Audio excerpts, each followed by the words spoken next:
The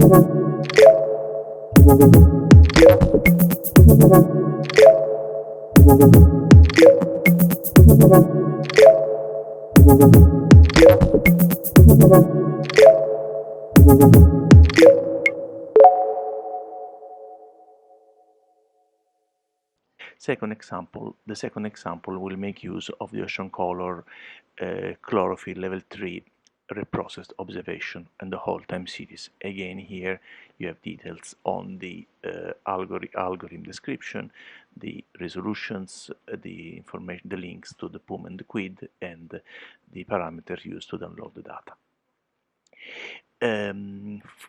For both the examples, you will be provided with the scripts to download the data with Motu by your own, but the data will already be uploaded for the sake of being faster during to avoid a useless download. So here you have the examples on how to actually download the data. To be able to do it for yourself, if you wanted to change some of the parameters, you'll have to just input your username and password and paste them in the command line here. The same is for the second example. So let's start with the exercise number 1, plotting the maps. First, there's a check on the requirement for the Python version, and for the models in case you need to install some more.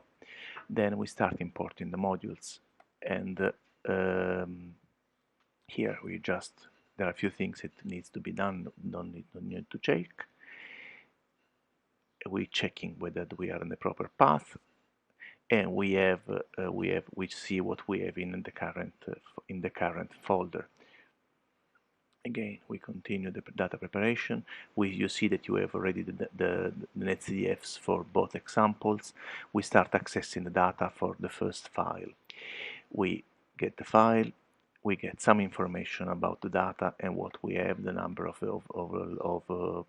pixels in latitude and longitude, the number of dates, and all the various information that are available in the netcdf metadata.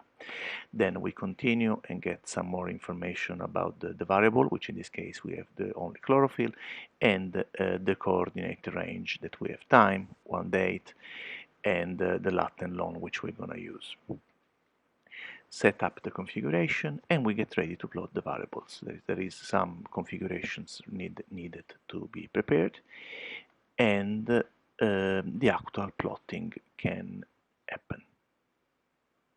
Takes a while to show, and this is the map of the for the 5th of June of the cloud field with the dataset with the DNOF. If you we can also have the option of changing the plot. So for instance, here we can change the area, or we can change the min max for the chosen variable. To change the area, there is already a prepared focus on the a custom area on the Northwest Med, so it's enough to uncomment these 4 lines and to run again these 2 blocks, first block, second block, and this is an image focused more on the Northwest Mediterranean, where you see that, for instance, there is a plume occurring in the Rhone River, and so there are optically complex water in the Gulf of Lyon.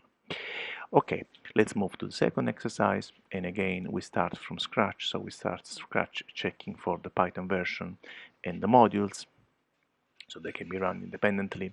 There is a importing of the modules with all the warnings. The area, this is the same as above. We are just getting ready to check to use the 2 files B and C.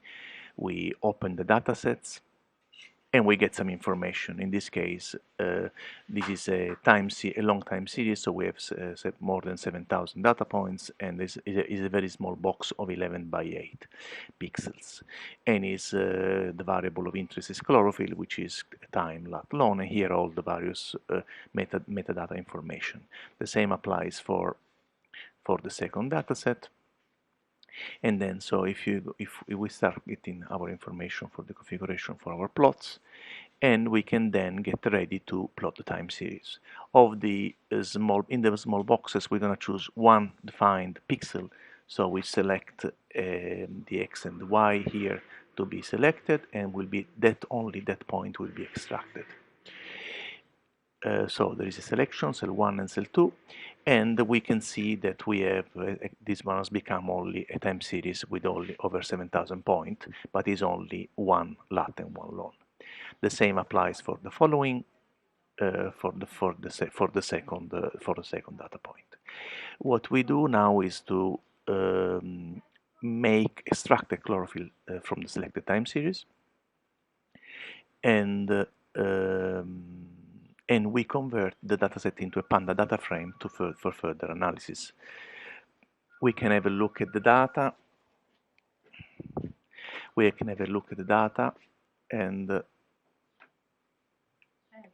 And for instance, we can just print the first some 100 points to see what the data will look like. Sometimes they are empty because of cloud in the data.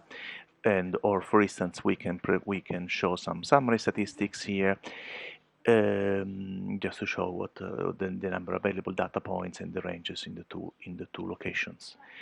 We will then compute the monthly averages for the location and save the data in CSV file format. Now we are actually ready to plot the data. So we have several setup for the plot, and here is the plot coming to fruition. This is the plot for all the data points over the two areas. One is in the Northwest Med, and you see the spring bloom occurring, while the blue data points is a point in the Levantine Sea where where oligotrophic waters are there, and you can see a really more subdued oscillations. We can now overplot the monthly mean and do other few options that are left for you to explore. So to overplot the monthly mean, we just need to uncomment these few lines, run again this section, and you see now that we have overplot as a thick line the monthly means for the two locations. Okay, I thank you for your attention, and please don't hesitate to ask any question during the feedback questions. Bye.